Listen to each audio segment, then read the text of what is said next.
I'm Sam Watson, I'm a cabinet maker. Originally, my cabinet career started when I was about 10 years old. My mother and my grandmother were antique repair people. They always repaired antique furniture. I was always around, so I guess by the time I could hold a screwdriver and maybe take out a screw on a door hinge or something, I've been doing it since then, and it never stopped.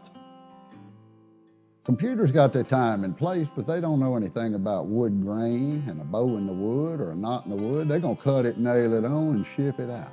Every piece of this wood has gone through my hands. I grab, touch it, and feel it. When the wood comes in, I inspect all the lumber, make sure it's not inferior product, because I'll send it back.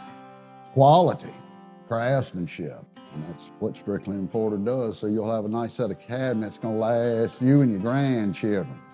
These aren't falling apart. They want the best stuff, they gotta go to Stricklin Porter.